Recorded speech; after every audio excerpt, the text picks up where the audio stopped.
main differences between meditation and prayer? Anybody?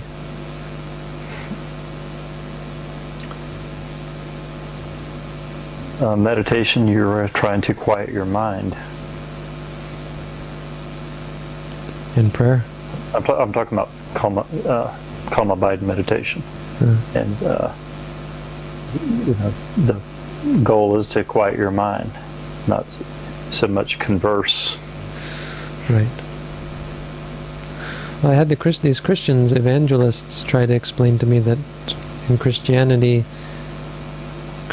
is objective,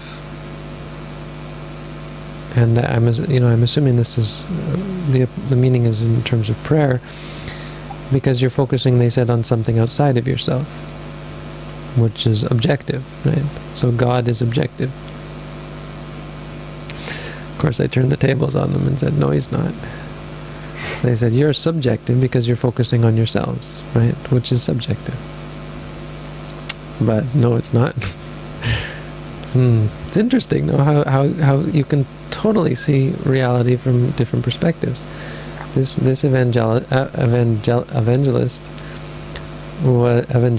was telling me God is or focusing on something outside of yourself is objective, and focusing on something inside is subjective. And in Buddhism, of course, we believe the opposite, that focusing on your own experience is objective. Focusing on a concept outside of yourself that you aren't experiencing is subjective, right?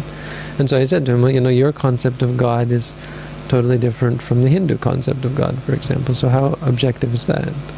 It's actually quite subjective. You believe God to be this and this and this, and so on, and other people believe otherwise. But experience is what it is. You see, I see. Seeing is seeing, no matter who sees it. So maybe that's a good answer to this question, how prayer is subjective or objective, depending who you ask, and meditation is the opposite, again, depending on who you ask. And I guess how you pray, is your type of prayer one where you're just trying to be quiet and sense God, or try to converse with God, and ask things of God? Because I have read accounts of Christians reaching states that I would describe as a jhana, from the way they described it, just from being quiet. In their mind got quiet, and they experienced what seems to be like a jhana type state. Sure. They would have their mythology behind that. Right. But I think it's certainly possible for a Christian to enter some of these calm abiding states if they get their mind still enough. Indeed. So on a deeper level, it's a question of where your mind is. Prayer on a superficial level is quite different from meditation, because I think the word prayer means to ask for something, no?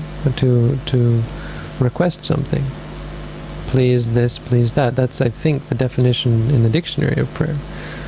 But what is the purpose of communicating with God? If it's, as you say, in some cases it's best not called prayer, it's better called meditation, because it quiets the mind.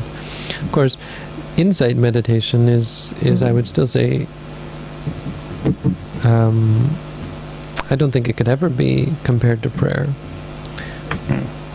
No, because again, it's not. It's a different level. How would you describe the difference between insight meditation and prayer? Insight meditation specifically. And the difference between insight meditation and prayer?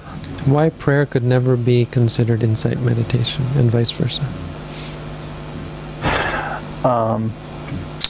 Because insight meditation, you're just looking at the bare experience of what is happening. You're not trying to communicate to God. You're just getting into bare experience, and those are just two different things. Yeah.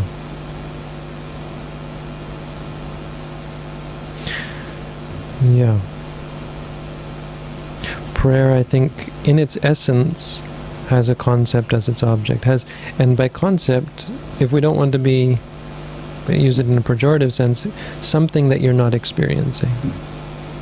It's you try to connect with something beyond your experience. And so from a Buddhist point of view, it's essentially conceptual. I think that's the essence of the answer. In insight meditation, you focus on experience and only experience. So, for example, if you see God, it's just seeing. It's not really God. So there's a good example. If you see God, prayer would be to talk to Him. Insight meditation would be to say seeing. Quite different. Right.